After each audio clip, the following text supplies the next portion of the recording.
Welcome back to In the Spotlight. And on the phone with us is Bob Grogan. He is the former auditor for DuPage County. He is in a recount process right now for the election where apparently he lost by 75 votes. However, the preliminary recount showed that he actually did win. So he was very fortunate. The court ordered a full recount in his election.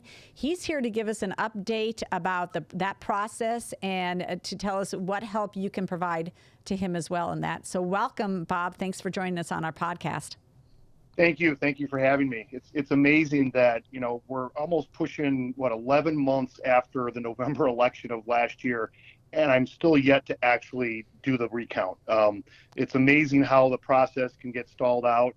I'm just going to share with you 3 things that the other side has done to stall things out. First, my opponent dodged service, the one where the subpoena guy shows up at your door, for 5 weeks at the beginning of the process. Then the clerk, after the judge ordered a recount, wanted to charge me $300,000. That ended up getting reduced down into the $50,000 range. And then lastly, the clerk, now that we're actually really scheduling it, the clerk insisted that every one of my volunteers had to show proof of vaccinations. No exceptions, no ifs, ands, or buts. The judge then again shot her down and said, yes, you only have to wear a mask, which, is, as we unfortunately know, is the new normal. So that's kind of some of the things that we've been through. Starting on the 4th of October, we are going to be showing up with a whole army of volunteers, assuming people sign up and help me, to start actually looking at ballots and objecting to things that shouldn't have been counted that were. But I just want to, how did your, doesn't your opponent work in the county building? How did you dodge for 5 weeks? He dodged for 5 weeks if he's at work. You don't have to answer the bell, I suppose, is what it comes to. I can't explain for him. Eventually, I shamed him on social media, and apparently that did work. But I think he was afraid that they would actually order a new election in the April cycle. So I think he was trying to stall it out. It's my personal opinion. Well, that would have been, I don't know how that would have turned out since you only had a 15% turnout, but it certainly would have increased turnout if you were on there was a recount on your election, on your auditor's race, or a revote in April. That would have been interesting.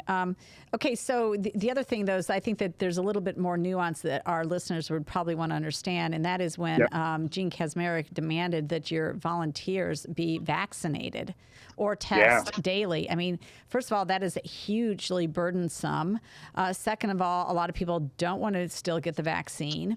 And she's way out of her league here because the entire county complex, in fact, her own workers, are not required to be vaccinated or to test. They're simply required to mask. So she was intentionally trying to tank your recount efforts because finding 30 volunteers every day for 3 weeks is an enormous task to begin with, let alone requiring them to test or be vaccinated. Right. And honestly, she wasn't even having a testing option. That was just something that was discussed as a counter proposal. But, and this is one of my little mantras, the other side is really good at using power to keep power, right? I think sometimes, I Pollyannishly look at, my side of the aisle as we just actually try and do good government. And we're just not as ruthless as they are. But I mean, every roadblock imaginable, they throw up because it's like, nothing to see here, keep moving. It can't have been a mistake. Well, I was at the Dinesh D'Souza event just a couple of weeks ago in downstate Illinois, and Dinesh said, that is the case. We are so unwilling to use the tactics of the left when it's now war, and we need to use the tactics of the left. They have no problem throwing out rhetoric, going to social media, slamming people, putting out false statements. I mean, not that we're going to put out false statements, but they have no problem just going to the mat, and we tend to back off. That's just not in our nature. And we got to stop that. I always think of that the kid movie Up, where they just yell squirrel, right? and they have that to an art form, whereas we only really want to talk about things that actually are pertinent, but they have no reservations about yelling squirrel every single time. Sure. Okay, so bringing in a couple other items here. One, before we go any further, how can people sign up to help you?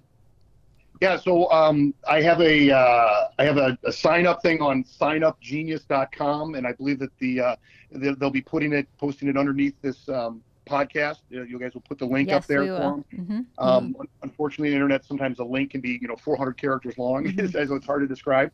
But so on signupgenius.com, I have my site so people can do that. They can also reach out to me via social media, on Facebook or something like that. If they can't actually do a 4-hour shift, because they got jobs and things like that. I always joke Republicans have jobs, and so it's always harder for us to get volunteers. But they can reach out to me that way, and there are other things that we're going to have people that they can make phone calls at night trying to confirm people going to come the next morning and stuff like that. And we will do training, so nobody, you don't have to know a lot about elections. It's if you know how to actually cast a ballot, you are qualified to do this.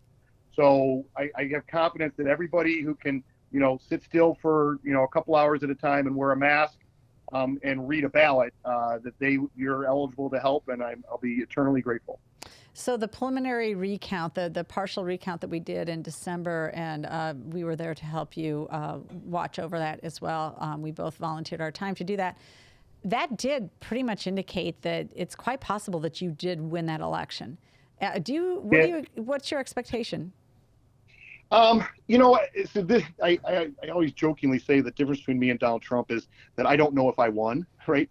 Because as I'm an auditor, and until I actually see everything, I don't actually know what the results of an audit or a review will be. However, we looked at a quarter of the stuff, and I'm down 75. And after we were done looking at a quarter of it, I'm now up 8.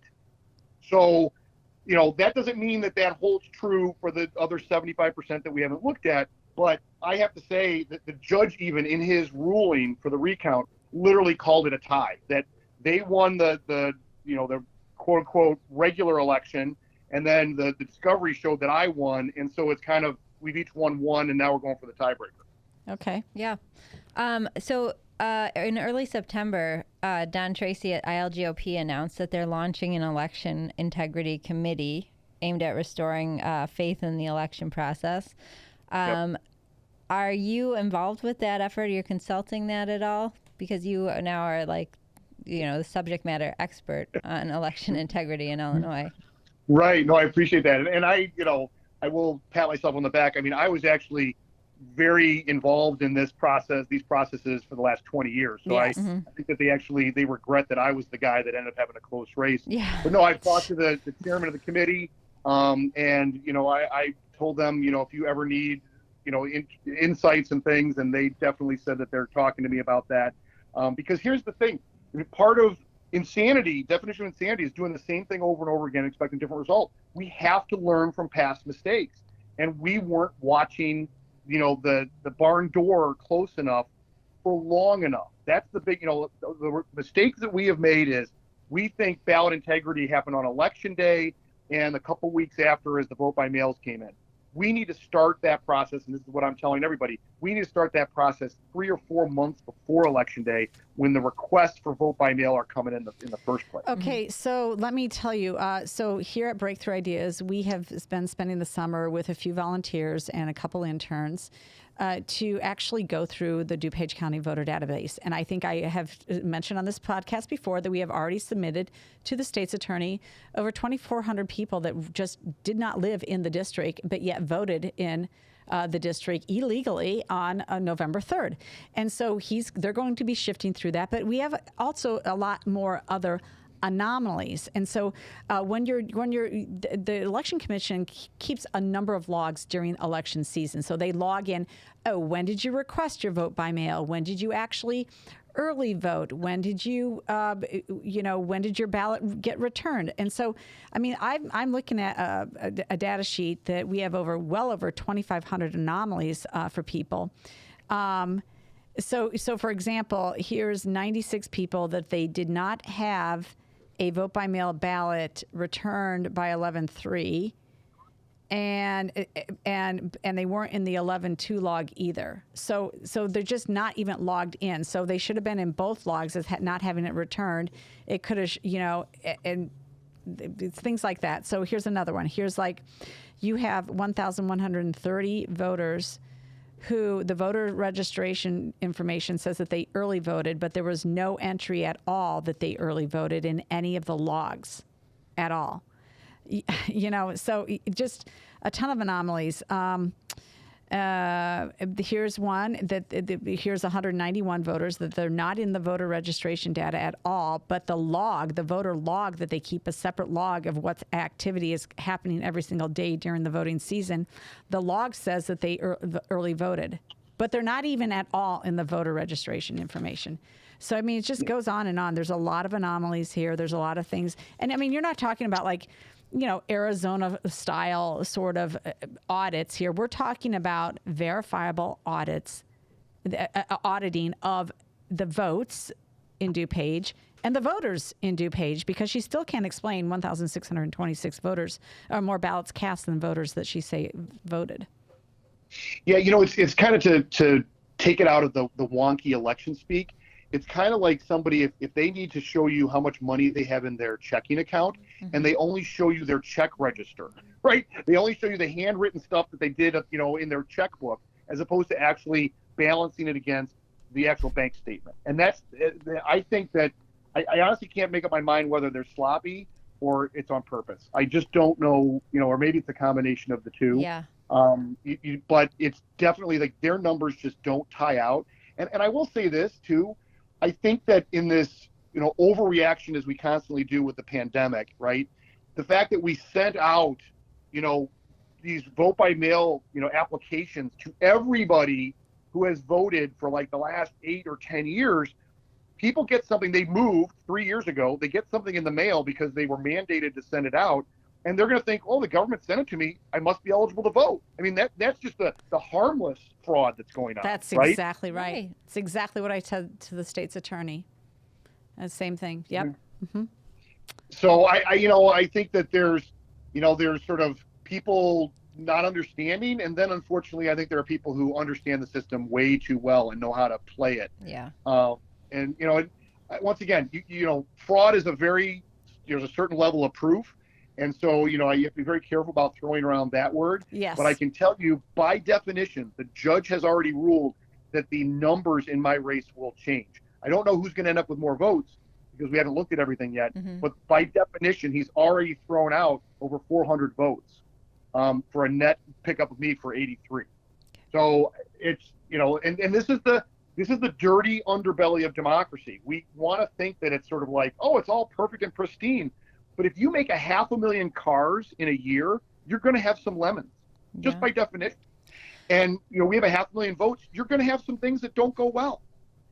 That's exactly. Well, we know it for a fact because we've been researching it all summer, and anybody can see the problems in the voter registration. And data. if you don't sort this out, or if it doesn't get sorted out, how much of an issue do you think it's going to be heading into 2020? Like, how much bearing on the 2022 election do you think this will have in the minds of voters? Is it just some policy, political, another question to answer in a forum, or does it, add some headwinds for heading into 2022, where what people believe can happen, which is that the race can just be stolen? I think that's their voting. That's an important question. I will say this freely that. When I started off the recount, I kind of needed for my own self to be able to sleep at night, whether I really won or not. But I will tell you, 10, 11 months later, I am not doing this just for me. My wife would have had me quit this whole effort a while back. I mean, I'm doing this for the process and for the people who actually understand that, you can always make a system better. I have a saying in auditing, it's a Bob Grogan saying, there are 2 bad estimates, 0 and 100%, right? Mm-hmm. And so is it all fraud? No. Right. Is there more than 0 fraud? Of course there is, right? And so the other side is in denial. There is no fraud. No, that's not true. Yes. There is some. How much of it is open to question? And why don't we all work towards minimizing it as much as possible?